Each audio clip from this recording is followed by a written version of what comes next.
在很多人的印象中，刘备是这样发家的。昨天还在卖草鞋的刘备，今天就突然遇到了关羽、张飞，一顿嘴炮过后，立马就俘获了这俩超级猛男的芳心。身为土财主的张飞还直接拿出全部财产支持刘备。很快啊，刘备又遇到了2个卖马的大商人，一顿嘴炮过后，这俩哥们又是无条件拿出大批财产支持刘备。于是乎，一个卖草鞋的草根就这么靠嘴炮发家了。问题是，这可能吗？怎么可能？从古至今哪有能纯靠嘴炮发家的人？哪怕是现在搞传销的，他好歹也得弄个假的公司和产品吧。刘备靠嘴炮发家这事儿，其实就是《三国演义》给那个时代的老百姓们编织的一个美好的梦。毕竟那时候老百姓想出头太难了，也只能做做梦了。然而梦再美好也不是真的。如果你想要梦想成真，那还是跟我一起看看历史上真实的刘备是怎么发家的吧。我一直觉得刘备的人生经历才是真正值得大多数人去学习和研究的，因为我们大多数人都是草根出身，而刘备正是一个草根出身却终成大业的人。这在汉末三国那个特别讲究出身的时代真的是太不容易了。刘备的人生经历真的可以给我们带来很大的启发。本期不二将就来说说刘备是怎么发家的吧。首先我们要明确一个问题，刘备到底是不是草根？觉得是的朋友请扣1，觉得不是的朋友请扣2。我觉得吧，这得看参照物是什么。跟汉末三国时期占绝大多数的世家豪强出身的诸侯和帝王比，刘备确实是草根。有人说刘备不是汉室宗亲吗？怎么能算草根呢？问题是东汉末年汉室宗亲太多了，根本就不值钱啊。不说别的，刘备住的地方就一大堆汉室宗亲，这些人里除了刘备又有谁混出头了呢？汉室宗亲这个身份呢，对刘备当然是有好处的，不过主要意义在于刘备做大以后为他提供政治上的主动性，在刘备做大之前意义并不大。抛去汉室宗亲这个名头，刘备实际的出身是怎么样的呢？刘备所在的那个家族在他们当地属于小豪强，借着这个光，刘备的爷爷当上了县令，爸爸当到什么没说，估计就是个芝麻小官吧。而且在刘备小时候就去世了，由此刘备他们家就没落了。刘备只能跟他妈妈干起了当时地位最低的手工业和商业，每天起早贪黑的工作，做点席子，倒卖点草鞋，就这么过会儿。所以说啊，这个出身跟那些真正的豪强世家出身的诸侯和帝王比，当然是没法比的。但是呢，刘备也不能算纯粹的草根，因为他们家虽然没落了，但别忘了他所在的那个家族依然是小豪强。古代和现代的一个大区别就在于，现代社会尤其是城市亲情淡薄，别说远亲了，近亲之间都不会太走动，互相帮助的情况就更少了。可古代不同，古代社会大家有很浓重的宗族情结，一个家族的亲戚之间是会经常互相帮助的。刘备的幸运在于他有一个家里还算有点钱，而且愿意帮助他的叔叔。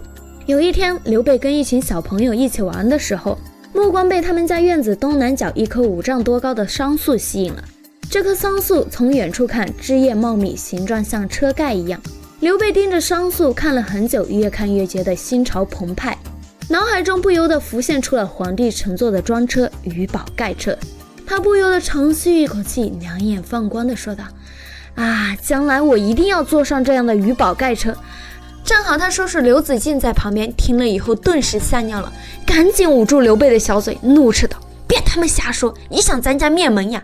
然而刘备另一个叔叔刘元起知道后却竖起了大拇指，赞叹道：牛逼呀！从此以后，刘元起就经常拿钱资助刘备，刘备的日子从此就改善了。所以说啊，刘备的出身比起底层百姓当然还是要强一些的。但是呢，刘备在历史上的定位是诸侯，是帝王，他出生的参照物应该是其他诸侯和帝王。从这个角度来说，认为刘备是草根出身，我觉得没什么问题。刘备15岁时，刘元起又花钱送自己的儿子刘德然和刘备一起去洛阳附近的沟氏山向卢植拜师学习。有人说卢植那可是大人物啊，刘备能跟卢植学习，这还能算草根吗？没错，卢植确实是大人物。问题是，刘备去找卢植时是虚岁15岁，周岁14岁，也就是175年。那时候卢植正好因为身体问题辞官，人家就是辞官期间在洛阳附近的沟氏山里开了一个大班讲学，学生很多，而且开的时间也不长，估计也就几个月。卢植就又去南方当太守了，所以刘备能跟卢植学习也说明不了什么问题了。刘备出生在边境地区，卢植讲学的地方则是在首都洛阳附近。刘备到了那以后，没在学习上花太多心思，反而被当地的各种小狗、大马、音乐、华丽的衣服深深吸引了。估计这时候刘备就在暗下决心，哇塞，这些东西好好哦，我一定要努力，将来赚了钱就能好好享受这些啦。可能有人觉得刘备不好好学习，这不是典型的反面教材吗？放到现在当然算是，可你得考虑到刘备所处的汉朝末年是一个非常讲究出身的时代，那时候拼爹比拼学习有用多了。刘备估计也是看明白了这些，才觉得读书嘛，差不多就行了。刘备虽然没有花太多心思读书，却敏锐察觉到了另一项重要的东西——人脉。于是他开始努力交朋友，结果还真让他交到了一个重要朋友——公孙瓒。公孙瓒出生于辽西豪强家族，按理说刘备这样的草根是很难结交到豪强子弟的。然而奇妙的是，刘备的草根身份恰恰让他顺利结交了公孙瓒。原来公孙瓒虽然出身豪强家庭，但因为母亲出身低微，从小就被其他豪强子弟看不起，由此公孙瓒非常仇视豪门，反而特别爱跟草根交朋友。就这样，刘备跟公孙瓒成了铁哥们儿，平时就管公孙瓒叫哥哥。我想这才是刘备这次求学之旅的最大收获。刘备回到老家涿县时，大概是176年，这时候距离黄巾起义还有8年时间。那么刘备在这8年期间都干了啥呢？史书对此是一笔带过的，只说刘备长大以后身高7尺5寸，大概相当于1.76米，手长到能伸到他膝盖下边，耳朵大到他能用眼睛看到，大概像这样。我觉得吧，这肯定是夸张了，史官只是想通过这样的描述体现刘备不是凡人。对于刘备的性格描述则是话少，对待身份低微的人也很友好，而且喜怒不形于色，这个是真的。真实的刘备是不爱哭的，历史上刘备有记载的哭只有6次，反而是曹操有记载的哭至少有14次。至于刘备具体干了什么，则只有这么一句：喜欢结交豪侠，很多年轻人跑过来归附刘备。也就是说，在黄巾起义前，刘备就已经组建了一支自己的队伍。估计是刘备回老家以后，一边充分发挥个人魅力，一边拿自己跟卢植求学的经历做宣传，又找叔叔要了一些资助，终于成功搞起了自己的团队。当然，刘备的这个团队只是工作团队，并不是私人武装。那么刘备的工作团队平时主要是干什么工作呢？这个史书没写，只能猜了。推测一下，估计就是干一些保镖之类的工作吧，平时护送个商队啥的，跟那帮大商人关系混得不错。这样也可以解释刘备后来为什么会受到大商人的资助。对了，你们知道刘备在老家涿县干活期间，涿县的县令是谁吗？答案是公孙瓒。估计刘备能混得这么好，跟公孙瓒的照顾也有关系，可见刘备之前积极发展人脉的决定是多么聪明啊！公元184年，黄巾起义爆发，汉末大闹市的序幕开启。在这个关键时刻，刘备成功拉到了赞助。中山国卖马的大商人张世平、苏双非常看好刘备，给了刘备大笔投资，成了刘备的天使投资人。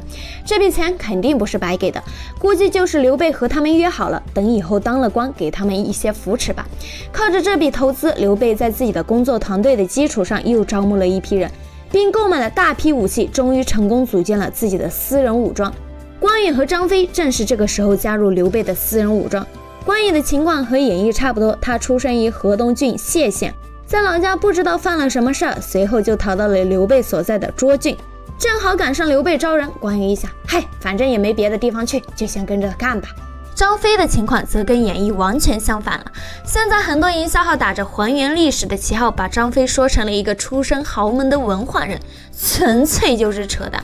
事实上，张飞是地主，恰恰是《三国演义》的设定。反而是历史上的张飞没有任何出身记载，祖先和亲戚的记载也完全空白。还有一条记载说，张飞名扬天下以后，想要跟当时的文化人刘巴套近乎，结果遭到了刘巴的无情拒绝和羞辱。一些营销号把《三国演义》里张飞是地主的设定和一些明朝才出现的所谓张飞有文化的说法结合起来，鼓吹真实的张飞是个豪门出身的文化人，真的相当可笑。真实的张飞应该就是一个出身底层的普通平民，也没什么文化，以至于少年时期的张飞看到刘备在招人，为了混口饭吃，直接就跟了刘备。虽然关羽、张飞都出身于社会底层，而且跟随刘备的时间也不是最早的，但善于发现人才的刘备很快就察觉到了，我靠，这俩人才是真正的猛男啊！结果很快，关羽、张飞就得到了刘备火箭式提拔，从新人一跃成了刘备的心腹。刘备每天都把他们带在身边，甚至晚上都跟他们睡一张床。史书的形容是恩若兄弟。虽然没有桃园结义，但刘备、关羽、张飞之间的感情确实是真的，他们就这样互相扶持，一直到生命的尽头。可以说历史上刘关张之间的感情并不比演义中差多少。好了，看了以上这些，大家应该能明白了吧？历史上刘备并不是靠嘴炮发家的，也不是靠嘴炮得到关羽、张飞的，他发家和得到关羽、张飞靠的是实力、魅力、眼光以及一颗真心。这就是历史上真实的刘备，一个有能力、有魅力又有一颗真心的英雄。从刘备这个人物身上，我们真的可以获得很多启发。他的经历告诉我们，一个草根出身的人该如何克服出身条件的不利，去努力奋斗，实现自己的理想。本期视频就到这里了，这是不二酱的真实的蜀汉系列第1期。从本期开始，我会尽我的努力，尽量从公正客观的角度为大家描绘出一个真实且完整的蜀汉，帮大家了解这段我们既熟悉又陌生的历史。如果大家对这个系列感兴趣，就给个关注和3连吧，大家的支持是我努力创作的最大动力。那拜拜啦！